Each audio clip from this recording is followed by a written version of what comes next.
Kalau boleh tanya Gurunda, dengan kejadian seperti itu mereka punya kelainan jiwa atau memang ajaran mereka yang agak-agak lain gitu, Gurunda?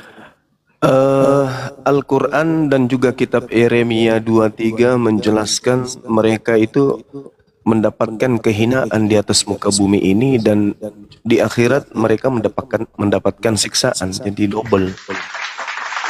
Di dunia dipermalukan oleh Allah, di akhirat disiksa kemudian oleh Allah.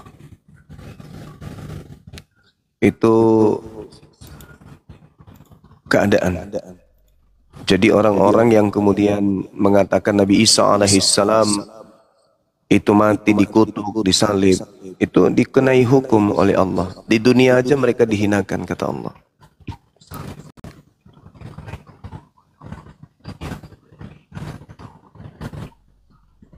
Allah.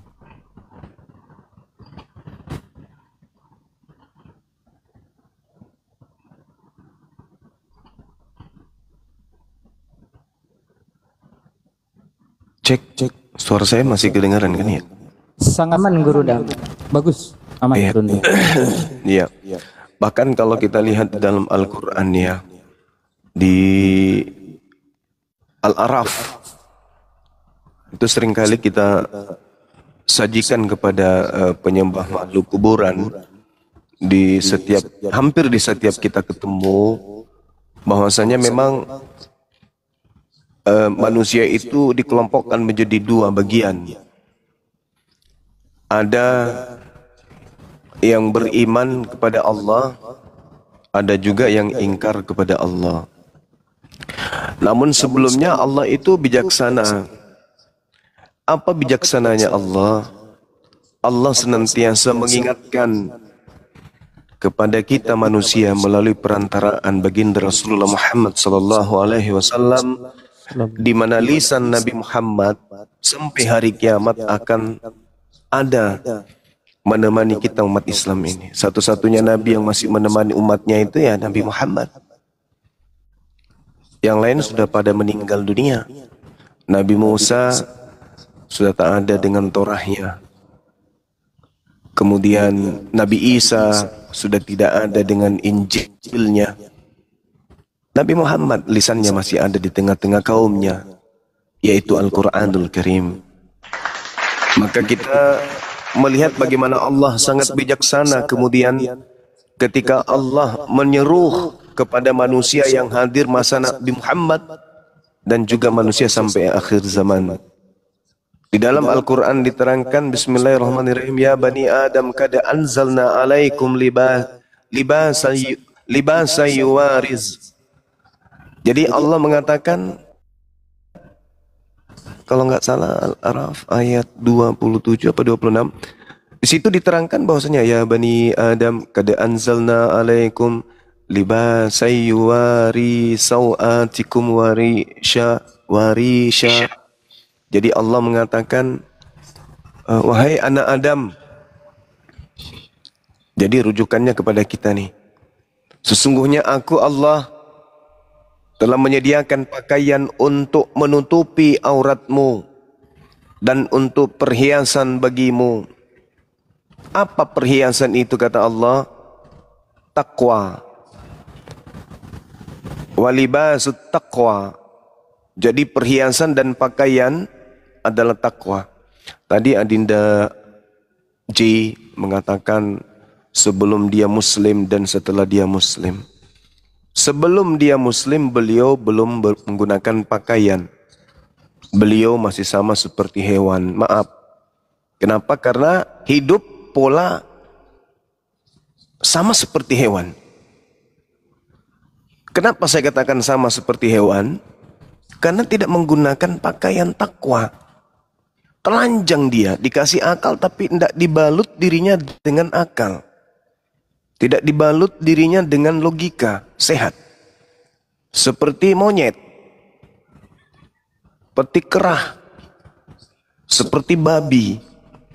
Hidup tanpa dasar pijakan terhadap akal. Begitu masuk Muslim menjadi Islam, beliau kemudian menutup diri dengan ketakwaan. Walibasut taqwa zalika khair, kata Allah. Zalika min ayatillah, kata Allah. Dan rujukannya kemudian Allah katakan la'allahum yazakkarun. Itulah yang lebih baik, kata Allah, pakaian takwa itu. Demikianlah kemudian Allah menguraikan simbol-simbol, tanda-tanda, kode-kode kekuasaan Allah. Semoga manusia kemudian mengingat akan hal tersebut. Lalu Allah melanjutkan, ya Bani Adam, la yaftinannakumus syaitan kama akhraja abawaikum minal jannah. Nah, diseru tuh kita ini. Alhamdulillah, Masya Allah. Wahai anak keturunan Adam, kata Allah, jangan sampai kamu tertipu oleh iblis. Jangan kau tertipu oleh iblis. Jangan. Nabi Musa mengingatkan, Nabi Isa mengingatkan, bahkan dalam materi-materi apologetika Islam Kristen, Yesus pun ikut mengingatkan. Jangan tertipu, waspada kepada penyesat. Di mana penyesat ini datang kemudian melakukan pola yang sama dilakukan terhadap Nabi Adam alaihissalam. Maka Allah melalui Al-Quran, ya Bani Adam, wahai keturunan Adam. Kalau kemudian Nabi Adam alaihissalam bersama istrinya tercinta keluar dari jannah hanya dengan melanggar satu titah, satu perintah, ini gimana saudara-saudara kita ini yang melanggar semua titah? Semua titah dilanggarnya. Semua perintah Tuhan yang datang kepada para nabi dilanggarnya. Termasuk yang datang kepada Nabi Muhammad sampai hari ini pun dilanggar. Gimana dengan mereka? Maka pantaslah ketika Allah mengancam mereka di dalam neraka jahanam kekal. Innal ladzina kafaru min ahlil kitabi wal musyrikina fi nari jahannam. Itu Al-Quran. Nah, kemudian Al-Quran datang mengingatkan kita. Jangan sampai kamu tertipu oleh iblis. Kata Allah, inna ja'alna syayatin aulia, menjadi pemimpin, menjadi junjungan, menjadi Tuhan, menjadi ilah, menjadi sembahan. Apa itu? Sesungguhnya iblis, kata Allah, telah aku jadikan menjadi pemimpin, aku jadikan menjadi sembahan, aku jadikan menjadi ilah bagi orang-orang yang tidak beriman. Makanya Petrus pun mengatakan hal yang nuansanya mirip. Apa kata Petrus? Di dalam Kisah Para Rasul 2 nomor 36. Jadi seluruh Israel harus tahu bahwa Kristus yang kau salibkan, anak manusia yang kau salibkan itu telah dijadikan menjadi Tuhan dan Kristus. Bagi siapa? Bagi angkatan jahat. Jadi orang yang menuhankan korban yang mati oleh karena ambisi orang-orang Yahudi, ketakutan mereka terhadap penjajah Roma sehingga mereka berkongkok-kongkok ingin menghabisi kemudian utusan Tuhan. Ambisi ini melahirkan kemudian wa makaru wa makarallah. Allah membalas makar mereka dengan menjadikan korban yang mereka salibkan itu menjadi sembahan bagi mereka orang-orang yang tidak beriman. Ini Al-Quran. Ini Al-Quran yang mengatakan itu. Dan juga, alhamdulillah, ketika saudara-saudara kita non-Muslim mencoba untuk memurtadkan umat Islam, maka umat Islam mampu membentengi akidah mereka. Bukan hanya sekedar Al-Quran yang menjadi sajian, tetapi juga Bible yang mereka katakan sebagai firman Tuhan menjadi senjata ampuh untuk melumpuhkan pergerakan dan niatan misi mereka yang secara terstruktur untuk mengkristenkan Indonesia. Dapat dengan mudah generasi Islam tepis dengan mengatakan bahwa sesungguhnya siapapun yang mereka sembah di luar daripada Allah itu adalah iblis yang durhaka. Nah, Yesus mengatakan itu kok. Waspadalah kepada penyesat. Penyesat ini apa? Iblis, Satan dalam bahasa Ibrani, Ra dalam konsep bahasa Aram. Jelas itu. Jadi apa yang harus kita ragukan tentang Islam? Yesus mengatakan waspada kepada penyesat. Apa tanda-tanda penyesat itu? Ya jelas. memakai namaku dan berkata akulah Kristus. Alamak. Sehingga Al-Quran mengatakan, Isa, kadia, sini. Aku ingin tanya, kata Allah. Apakah ente yang mengajarkan manusia-manusia cuplis tanpa kepala ini menuhankan diri lo? Sedangkan lu turun ke bumi, gue ajarin lu supaya lu mengaku di hadapan mereka dari sejak bayi, ini Abdullah ataniyal kitab wa ja'alani nabiyan. Kenapa pada intinya kemudian mereka manusia-manusia cuplis, manusia tuyul, menuhankan dirimu? Sehebat apa rupanya engkau? Kau ngajarkan apa rupanya sama mereka? Kau buat mereka kemudian makan apa? Kok sampai mereka tega kali menjadikan dirimu menjadi Tuhan selain daripada aku? Apa yang kau ajarkan kepada mereka rupanya? Kau doktrin apa mereka? Apa yang sedang kau suguhkan? Apa yang sedang kau janjikan kepada mereka? Bukankah kau itu adalah sesuatu yang tidak ada menjadi ada? Yang tadinya engkau kuciptakan dengan tanganku sendiri, kuciptakan dengan kuasaku sendiri. Ente lahir di atas muka bumi tanpa ayah. Kok jadi sekarang lu jadi Tuhan bagi mereka? Lu ngajarin apa sih? Nabi Isa kemudian mengatakan, kalau subhanaka ma yakunu li an aqula ma laysa li bihaqq. Maha suci engkau ya Allah. Aku tidak pernah mengajarkan manusia-manusia toples supaya mereka menuhankan diriku selain daripada dirimu. Aku tidak pernah mengajarkan manusia-manusia kampret tersebut untuk menuhankan dirimu. Maha suci engkau. Tak ada itu. Aku hanya mengajarkan kepada mereka, sembahlah Allah Tuhanku dan Tuhanmu. Ani abdullah rabbi wa rabbaku. Nah ini, sehingga kemudian sahabat-sahabat sekalian, kok ini jadi ceramah ya? Contoh. Ini kan ada ustadz kita di sini, ada guru kita di sini. Contoh, anggap saja ini lagi penataran P4.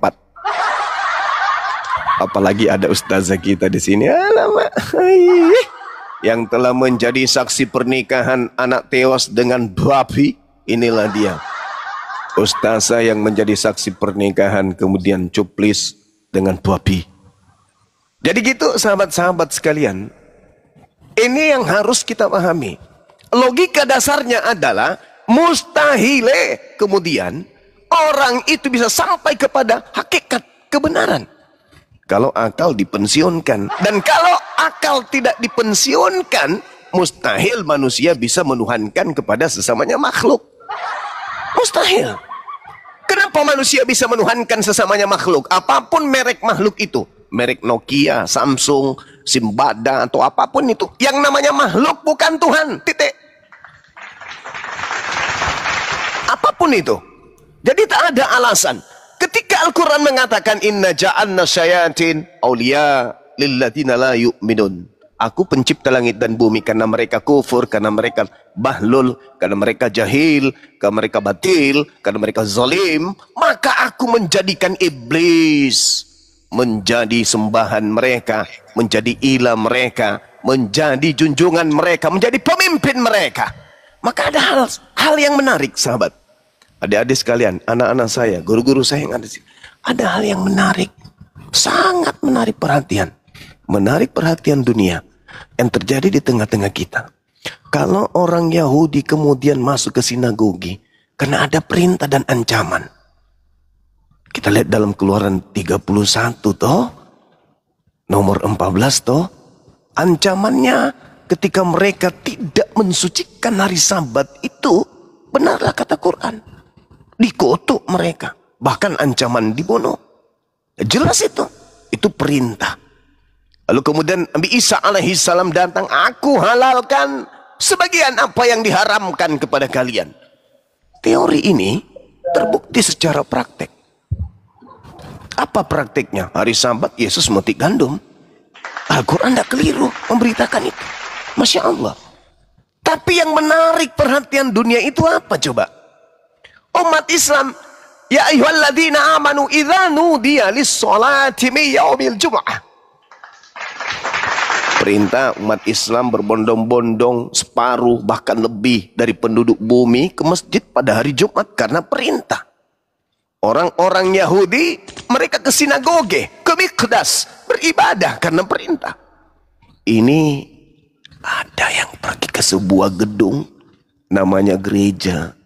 Mereka menyembah kepada ilah mereka.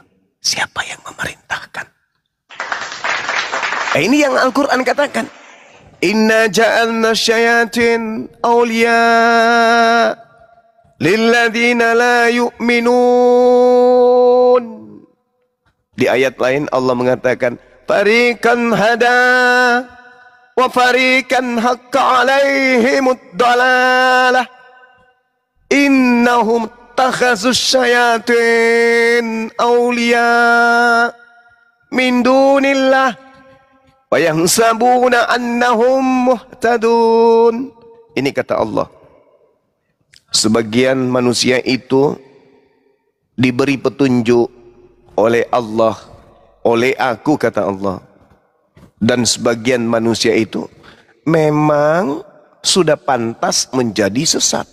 Jadi sebagian diberi petunjuk kata Allah, sebagian memang sudah pantas untuk menjadi sesat. Coba tanya, atas perintah siapa kalian kemudian berbondong-bondong ke gereja pada hari Minggu? Perintah Tuhan tak ada, sabda Yesus tak ada. Lalu atas perintah siapa? Sama seperti Adam, atas perintah siapa kamu makan buah ilmu pengetahuan baik dan jahat? Tak ada perintah. Ada bisikan, paman. Kompak mereka mendapatkan bisikan. Bisikan dari mana? Elohim tak pernah mengajarkan itu, Nabi Musa tak pernah mengajarkan itu, Daud, Salomo, Yesus tidak pernah mengajarkan itu. Tapi kenapa bergemuruh? Detakan kaki mereka, pijakan kaki mereka melangkah, memijak punggung bumi menuju kepada sebuah gedung, beribadah kepada makhluk yang bernama Kristus. Itu atas perintah siapa coba? Atas perintah siapa? Maka Al-Quran mengatakan sebagian manusia ada yang mempertuhankan nafsu, ada yang mempertuhankan hawa nafsu. Apalagi yang kalau bukan hawa nafsu yang mereka kemudian perturutkan. Kompak hari Minggu menuju kepada sebuah gedung untuk beribadah kepada Kristus. Itu perintah siapa coba? Perintah siapa? Elohim tidak pernah. El Gibor tidak pernah. El Shaddai tidak pernah. Yotepape Hasem tidak pernah mengajarkan kemudian perintah tersebut. Tapi kenapa mereka kompak? Bisikan mana? Ritme dari mana? Gelombang apa ini? Bisikan apa? Not.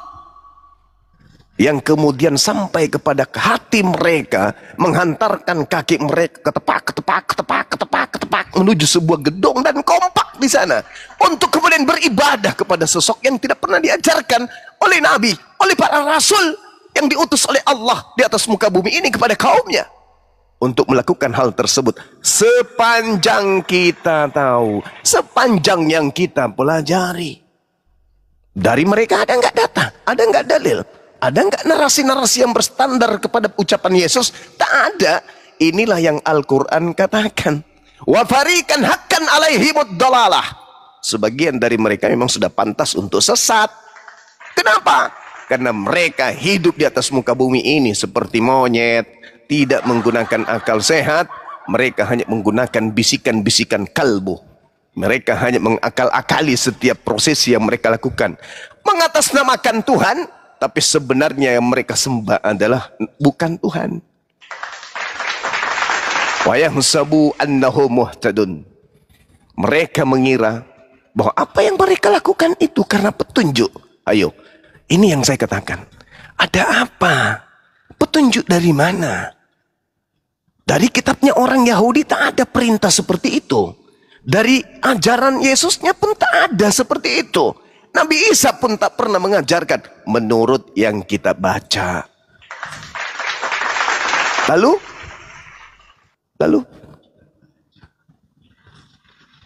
petunjuk dari mana?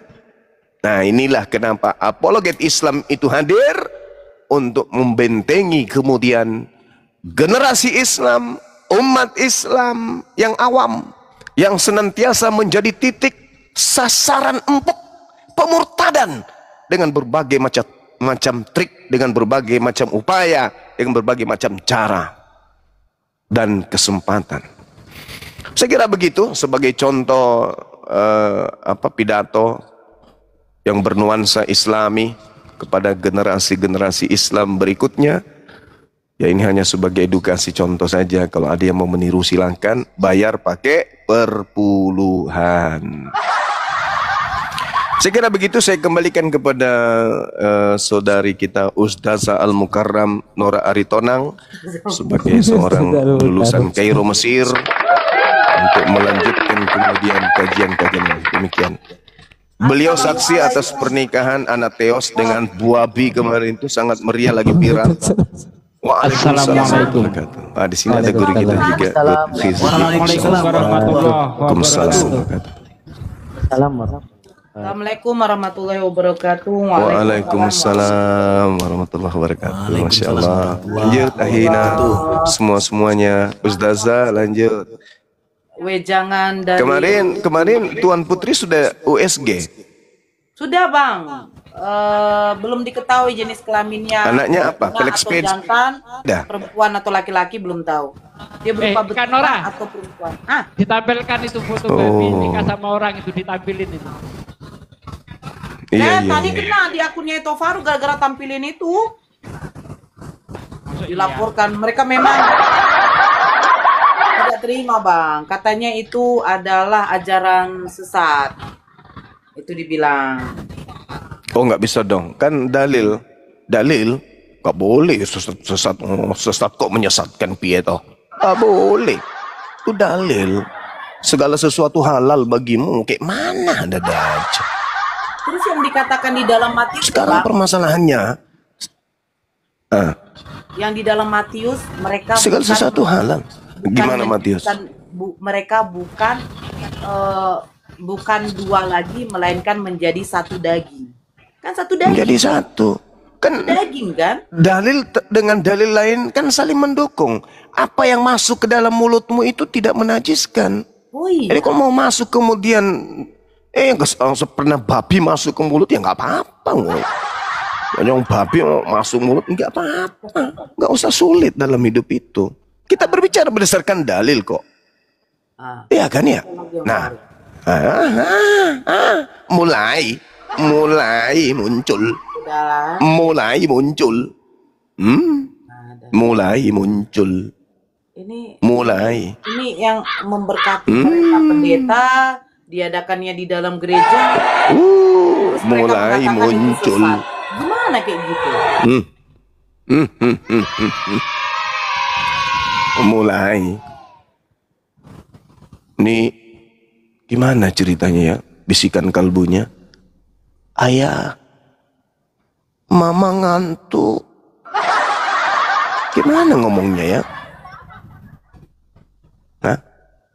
Mama ngantuk itu ngomong kayak mana dia? Kemarin teman kita yang bisa Temon kemarin yang bisa mempraktekkan itu Temon. Allahu Akbar. Yang bisa mempraktekkan kemarin itu Temon. Bisa dia suaranya. Jaga rumah ya Mami, Papi mau kerja dulu. Wah, mantap kali dah. Jaga anak-anak kita di rumah ya, jangan sampai diseruduk babi. Ya Paman. Allahu Akbar, Masya Allah. Ada mamanya babi. Ya inilah ya teman-teman, inilah harus memang selalu kita gaungkan, karena Islam itu selalu dikucilkan, disudutkan sama mereka, dikatakan bahwa ya Islam itu apa sih? Pembawa risalahnya aja pedofil. Sekarang kalau saya disuruh nikah sama anak-anak dibandingkan nikah sama buapi, kira-kira saya pilih yang mana itu loh. Allahu Akbar, Masya Allah, Subhanallah. Allahu Akbar. Ini otak kalau sudah tidak berfungsi ya kayak gini.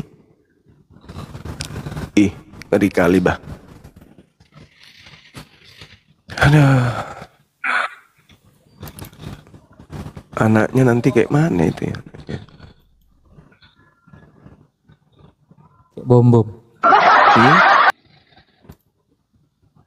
Anaknya Bom masih utuh dia.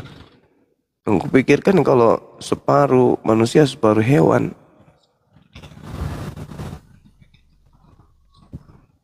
Ya Allah.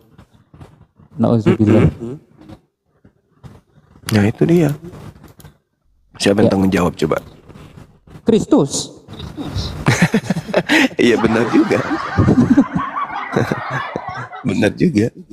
Yang tanggung jawab ya Kristus. Siapa lagi? Kristus, tapi Kristus yang palsu ya. Kawan-kawan silahkan kalau ada yang mau diskusi, kawan-kawan Kristen yang mau diterapi urat syarafnya boleh. Dijamin pulang dari klinik pengobatan Tongfang Anda tidak akan bau nonot lagi. Silahkan.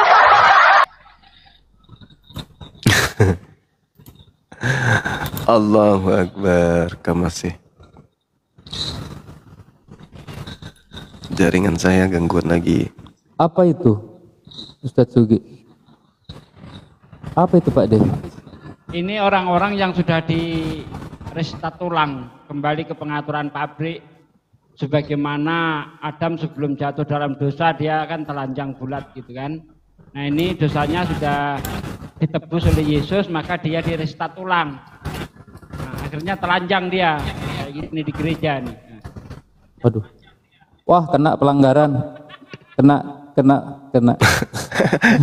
Langsung dijemput. Langsung dijemput. Masih sempat kedengaran suara tertawanya. Aduh. Masih mau datang besok Aisugi.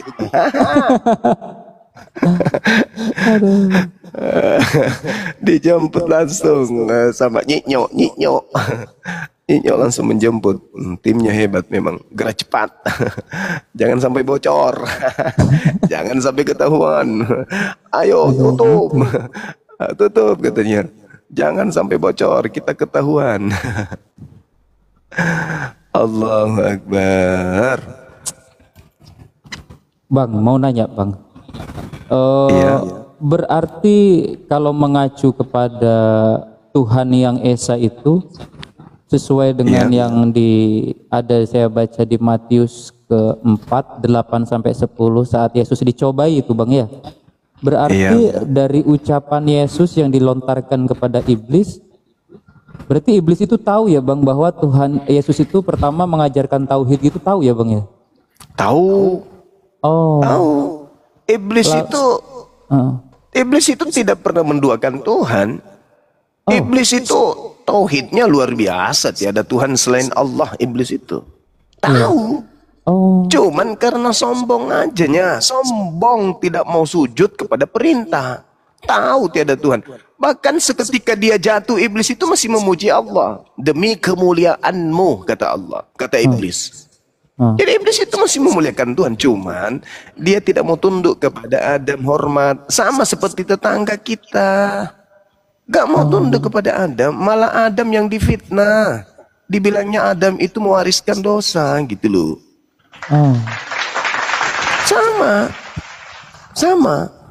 Adam karena dibenci oleh musuh, maka musuh melakukan upaya apapun untuk menjatuhkan Adam. Sama seperti ketika Adam difitnah. Coba, di mana kita bisa menemukan data Adam itu mewariskan dosa? Enggak ada. Perikop. Di mana Adam itu dikutuk? Enggak ada. Perikop. Perikop apa? Di Sekopang. perikopnya. Manusia jatuh ke dalam dosa. Iya, manusia jatuh ke dalam dosa ya Adam. Manusia yang jatuh ke dalam dosa ya Adam. Tapi apakah Tuhan itu maha pengasih? Katanya mengusung ajaran kasih. Kenapa Tuhan tidak ampuni pada saat itu juga?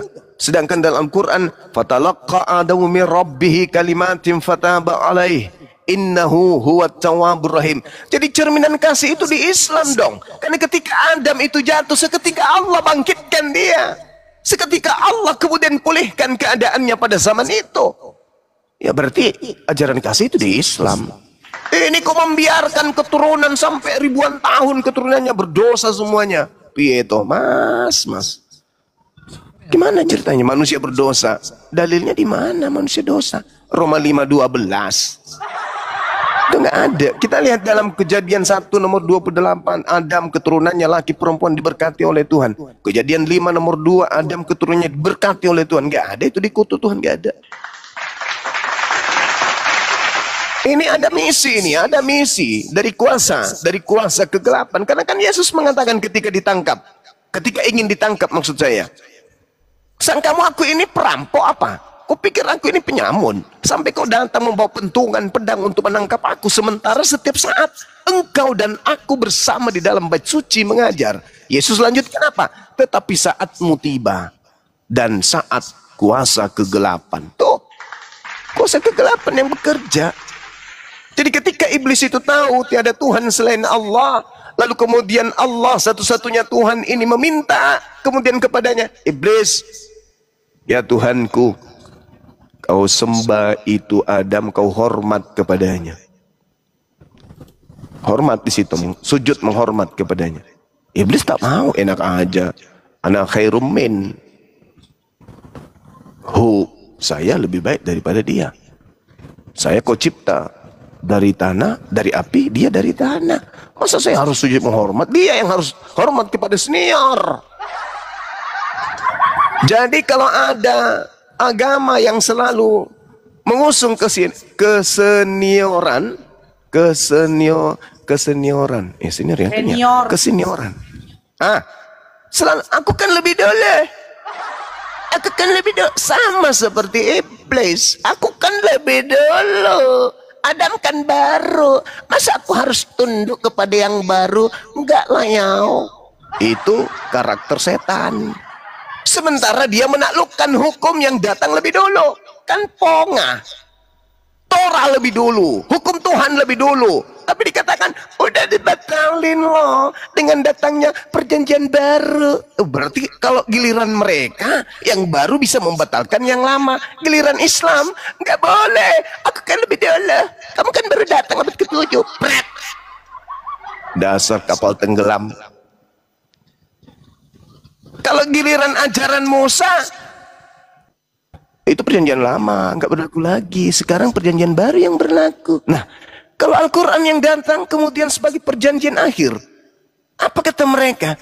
Oh, yang datang belakangan itu kan palsu. Yang duluan dong, yang asli. Kalau gitu duluan ajaran Musa. Berarti asli Musa. Dengan asli Musa berarti Al-Quran betul. Karena Al-Quran mengatakan imam wa rahmah. Hukum Torah itu adalah petunjuk dan juga rahmat kepada kaum Bani Israel. Jelas itu. Giliran kalau Islam datang belakangan, kami lebih dulu. Kampret. Ajaran Tauhid Musa itu lebih dulu daripada ajaran Trinitas Roma. Itu fakta, itu real, nggak bisa kau bantah. Jangan giliran Islam datang, kan biasanya nih, segala sesuatu yang datang belakangan itu menyempurnakan, memperbaiki, melengkapi yang telah datang. Contoh, dulu pertama HP yang muncul, HP apa itu namanya? HP yang angka-angka saja, huruf-huruf kan ya? Nggak ada kamera, cuma ulat-ulat bulu yang jalan. Iya, 310. Nah, kayak gitu-gitunya. C35 gitu. C35. Samsung. Gitu. Iya, Siemens, Ericsson, Sony Ericsson. Apalagi itu muncul belakangan, itu penyempurna yang melengkapi. Ini tidak kembali ke masa lampau, masa kuno. Peninggalan zaman batu. Kan aneh. Udah zaman Android masih mau pakai HP center dia. Gitu ibarat. Harus. Iya itu. Iya, cara-cara lama dipakai sama seperti Adam dengan iblis. Aku kan lebih dulu. Masa aku harus tunduk hormat samanya? Nah itu, iblis itu gitu. Aku lebih dulu loh. Masa aku harus menghormat sama dia? Padahal Allah mengatakan, ya, ini makhluk kuciptakan dalam bentuk dalam bentuk sempurna. Turunan setan tentu membenci Adam. Karena Al-Quran kemudian membuka tabir itu. Apa kata Quran? Iblis itu berasal dari dua kelompok, saudara-saudara. Minal jinnati wan nas. Dari golongan jin dan Manusia. golongan manusia. Kalau jin, iblis lah itu. Kalau manusia, kafir lah itu. Itu fakta, itu real, itu keadaan. Nah sekarang mari kita lihat bagaimana kemudian mereka mengatakan Adam mewariskan dosa. Harus ada yang mendamaikan antara Tuhan dengan manusia. Apa pula? Seakan-akan Tuhan itu dianggap seperti musuh. Dianggap seperti setara dengan manusia sampai bermusuhan.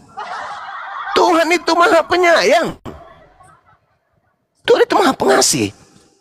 Kok kita harus berdamai dengan Tuhan? Emang kita musuhan? Emang Tuhan itu makhluk apa? Cemen kali dia bermusuhan dengan makhluknya. Nggak ada. Tuhan itu nggak bermusuhan dengan makhluknya. Tuhan itu menyayangi makhluknya. Makanya diutus nabi, diutus nabi, diutus nabi, diutus kitab, diutus kitab. Wa qulil haqqu min rabbikum. Aku kasih kamu kebenaran ya nduk. Siapa yang mau kemudian mengikuti kebenaran itu, Islamlah dia. Siapa yang menolak kebenaran itu, kafirlah dia. Sederhana itu. Begitu kemudian Allah kemudian menjamah hati-hati manusia. Seibarat kalau kita pinjam kitabnya orang Yahudi, seibarat ayah mengelus-elus anaknya. Ayolah nak, kembalilah kepada ayah. Jangan kau ingkar perintah ayah ya sayangnya. Itu seibarat kalau kita pinjam data dari Amsal 3.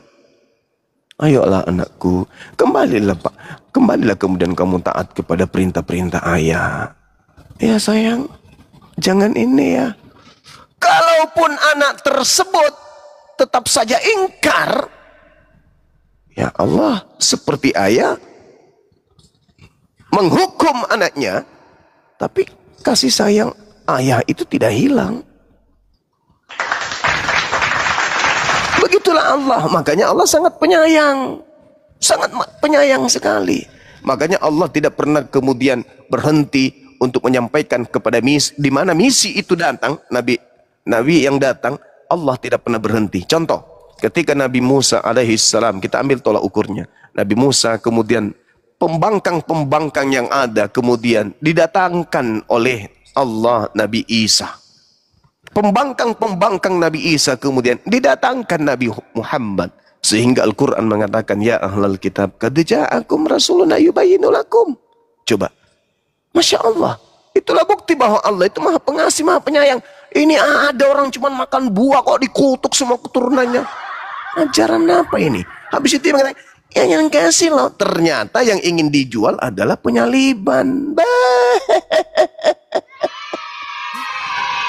Apaan itu? Ternyata yang ingin dijual itu adalah penyaliban. Ada hal menarik. Nih ya, semua kita ini udah sadar. Tapi anak-anak kita yang di bawah apologet muda. Ketika tadi Dinda Ray J membawa Lukas 4, ada data yang menarik di situ Adinda. Di data 13-nya. Coba dilihat di Lukas 4 itu.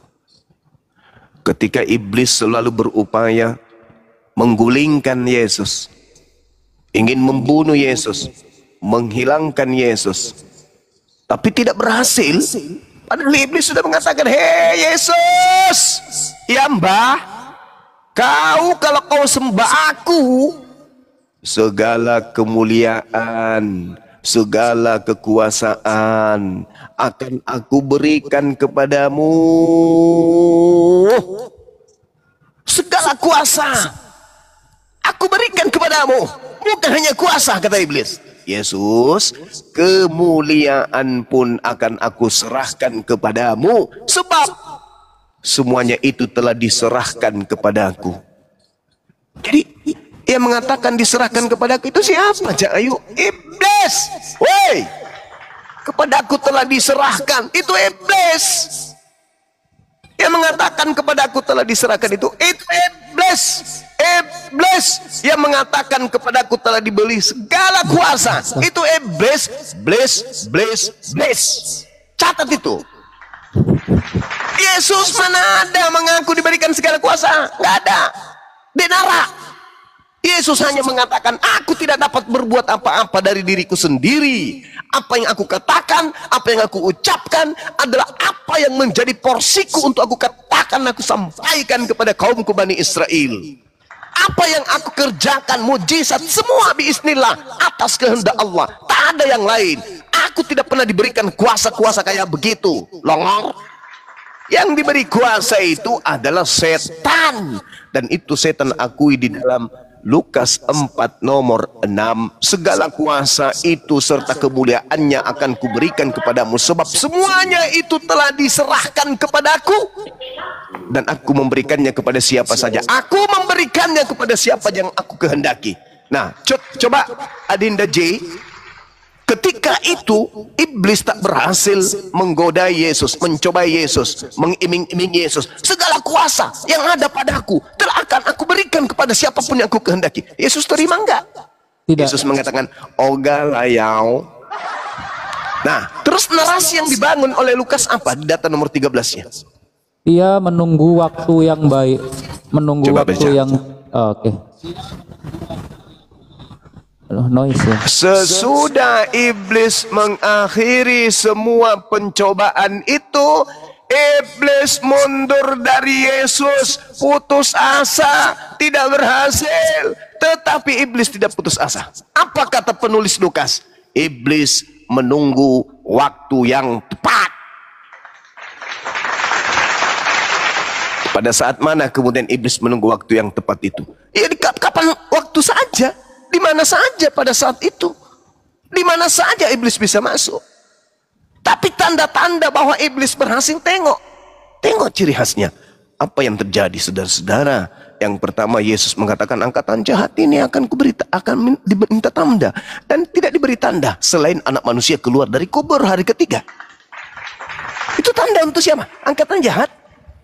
Lalu ketika ada manusia sebagai tanda angkatan jahat keluar dari kubur, apa katanya?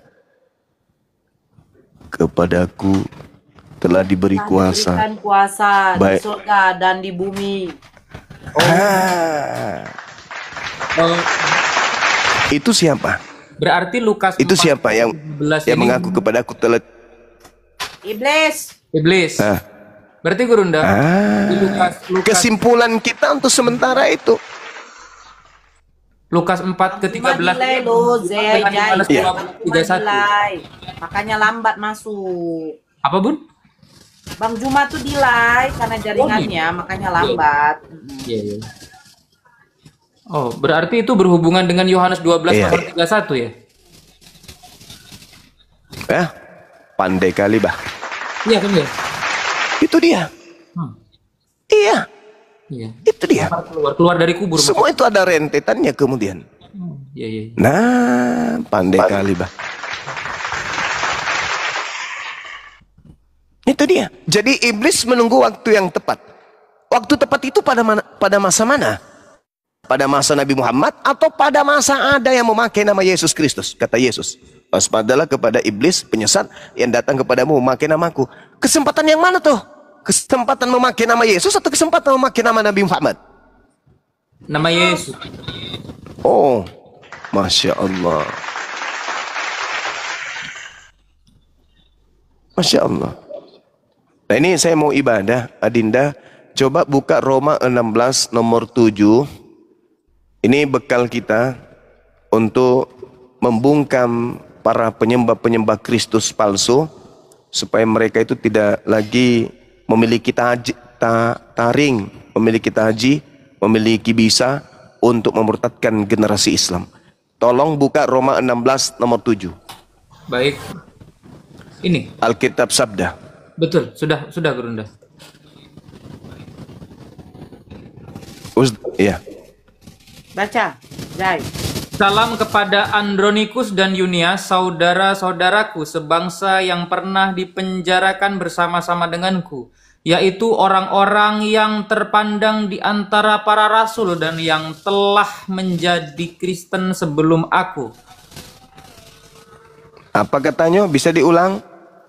Menjadi Kristen sebelum aku. Menjadi Kristen sebelum aku. Kristen di situ original teksnya apa? Original original teksnya di sini adalah Kristos atau Kristus, Mesias. Coba diganti kata Kristen menjadi Kristus. Dibaca Ya. yang jujur. Salam Coba kepada dibaca. Andronikus dan Yunia, saudara-saudaraku sebangsa yang pernah dipenjarakan bersama-sama dengan aku, yaitu orang-orang yang terpandang di antara para rasul dan yang telah menjadi Kristus sebelum aku.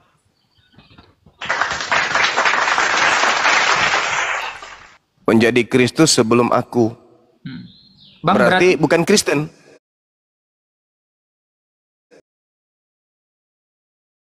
Nah, berarti Andronikus Kristus, Yunias Kristus.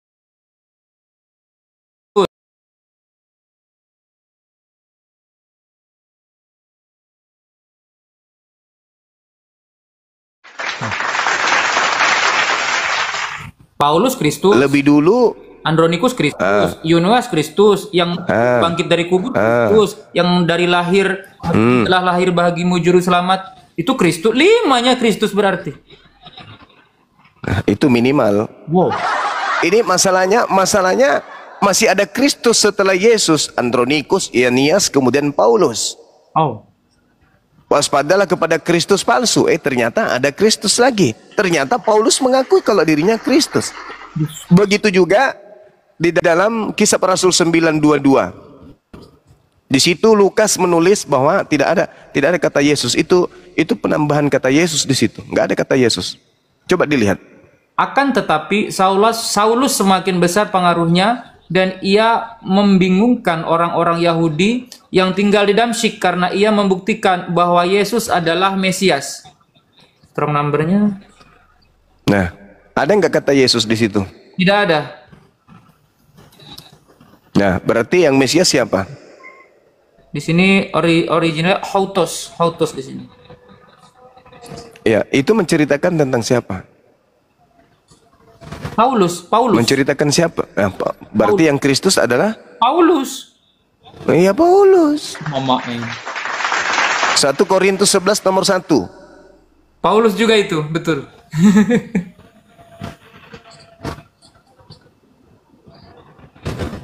Coba 1 Korintus 11. 1 Korintus 11 nomor 1 itu, jadilah pengikutku sama seperti aku juga menjadi pengikut Kristus. Tapi di sini di sini tidak ada kata menjadi. tidak ada kata menjadi, ini penambahan. Ini yang asli adalah jadilah pengikutku sama seperti aku juga Kristus.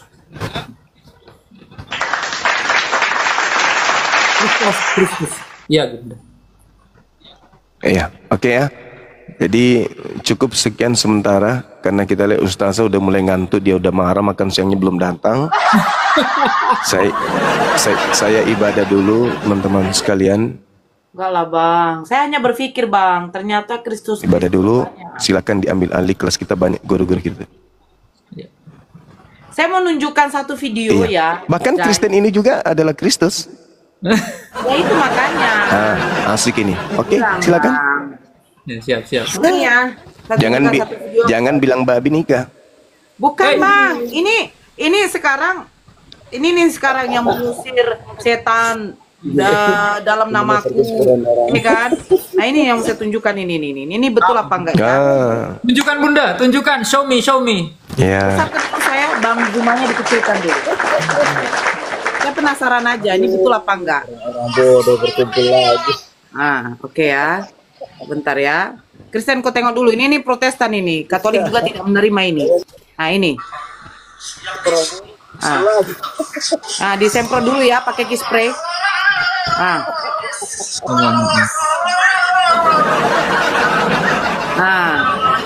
Di dalamnya Yesus lepas. Saya Lucifer katanya. Saya Lucifer.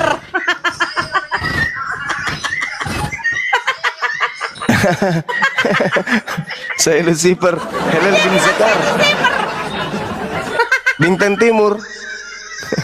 Bintang Timur dong. Bintang Timur. Masa orang kerasukan masih duduk bagus. Perkumpulan orang nggak cerdas lagi nih. Alamak. Saya Lucifer kata katanya. Dalam nama Yesus, lepaslah kau, saya Lucifer katanya. Tapi dia menggunakan bahasa Jawa. Jawa dia bilang ini Nah, loh bagaimana Mas. ceritanya? Lucifer itu kan Yesus itu sendiri. Di dalam Wahyu berapa itu? Wahyu 22 nomor 16 kalau nggak salah. Yesus mengaku akulah sang bintang timur. Bintang timur itu ya Lucifer. Gimana dong? Iya. Pertama dia baik bang. Kalau Waktu nggak disemprot cerdas, pakai spray. ngomong. Mulai. Suaranya. Dalam nama Yesus, lepas. Saya Lucifer.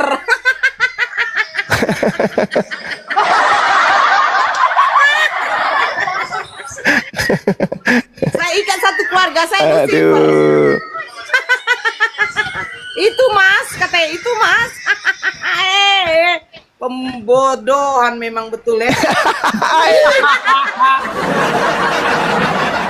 Gimana nih Kristen? Mengusir Gimana, Bun? setan dalam nama Yesus. Saya Lucifer. Kalian ini belajar dulu kalian ini. Aduh. Apa? Berubah kalian ini. Zuma Oke, juga. lanjut dulu, akhi. Ngomong raja. Teman-teman Pak. saya ibadah dulu. Diterapi dulu penyembah Lucifer ini, silakan. Kalau kita ya di rukiah ya, itu tidak akan bisa tenang, benar nggak Jai? Benar. Kalau rukiah ini dia masih duduk diam. Pas mulai disemprot-semprot sama Pak Pendetanya, tidak ada dibacakan ayat. Dalam nama Yesus lepas langsung. Saya Lucifer. Saya Lucifer. Ini. Bodohan. Masih duduk bagus. Masih kerasukan. Nah, Gimana tuh Kristen? gimana tuh bang? Apa ini kena? Apalagi ini begini. Dia orang begini.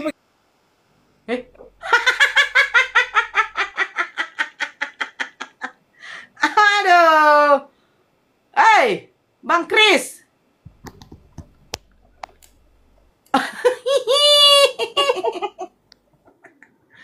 Bang Kris. Jawab Bang Kris. Kenapa kamu? Ya, Belajar jawab, dulu jawab. Kamu Ya, 11-12 saja sama Suman, nggak mau belajar. Makanya sampai hari ini longor. Apa sih kau, Dek? Apa dia bilang?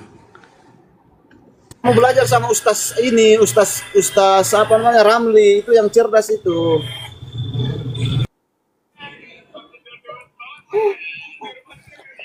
Apa dia bilang? Dia bilang apa? Apanya Bang Kris? Bang Kris, apa kau bilang? Kau kerasukan kah?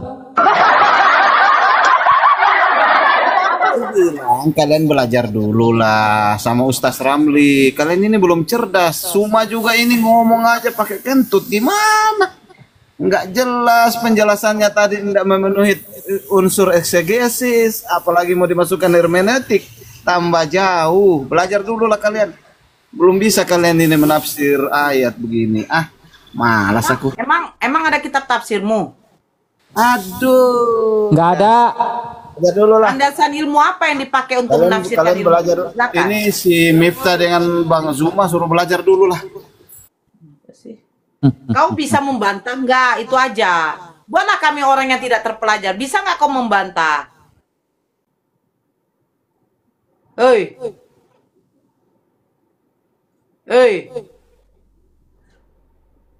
Bantalah. Woi. Setidaknya kita ini lebih hebat daripada Yohanes. Yohanes itu buta huruf dan idiot kok dipercaya nulis kitab. Sementara kita bisa baca, bisa tulis. Yohanes dalam Kisah Para Rasul 4:13, ya betul. Di situ dikatakan agramatoi kai aisin idiotai. Buta huruf dan idiot. Kok bisa nulis kitab, kau percaya? Gimana coba?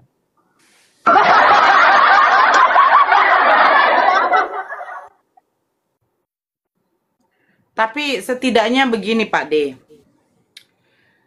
Ajaran kita ya Nabi Muhammad SAW tidak pernah mengatakan kepada manusia itu hewan binatang, betul nggak? Beda dengan Kristen. Yesus ajaran kasih. Datang perempuan dari Kanaan mengatakan, Tuhan, tolong, anak saya sedang kerasukan setan. Tapi apa kata Yesus? Hanyalah kau. Bahkan muridnya saja menyuruh Yesus untuk mengusir perempuan itu. Tapi ajaran kasih. Terus datang perempuan itu menyembah. Tuhan, tolong. Terus apa kata Yesus? Tidak patut mengambil roti yang disediakan untuk anak-anak dan melemparkannya kepada asu. Ajaran kasih apa ini? Datang, minta tolong, katanya ajaran kasih, ya tolong aja. Ini enggak dikatakannya asu. Jangan kau mengatakan Yesus mengajarkan ajaran kasih, tapi toh juga kepada perempuan Kanaan itu dikatakan anjing. Itu bukan ajaran kasih, itu ajaran kima. Jawab kok Bang. Nora. Undang dulu si Ustaz Ramli ke sini. Alah Koko jawab aja. Kalau betul ajaran kasih, kenapa dia mengatakan kepada perempuan Kanaan itu asu? Kasih apa itu? Allah itu kasih, makanya kita harus mengasihi. Saya tanya, perempuan Kanaan itu datang kepada Yesus, dia minta tolong, dengarkan baik-baik. Dia minta tolong kepada Yesus untuk disembuhkan anaknya. Tapi apa kata Yesus? Dia itu asu katanya. Kak, inilah saya bilang Nora, kamu nggak ngerti ayat itu apa.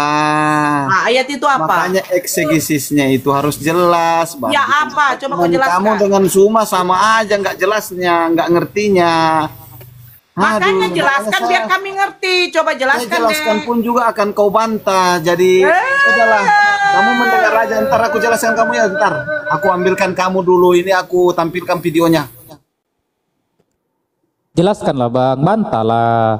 Bantah. Jadi kalau saya lihat ayat itu ya, itu Yesus itu rasis. Rasis? Rasis banget. Karena memang Yesus ini kan diutus hanya untuk bangsa Israel saja. Dan dia tidak peduli dengan orang di luar bangsa Israel. Walaupun perempuan itu sampai sujud-sujud gitu kan. Sampai sujud, oh Tuhan, anak Daud, tolonglah aku, anakku kerasukan setan, ia sangat menderita. Tak peduli dia. Bukan ditolong. Malah menyamakan atau mengumpamakan perempuan itu dengan anjing.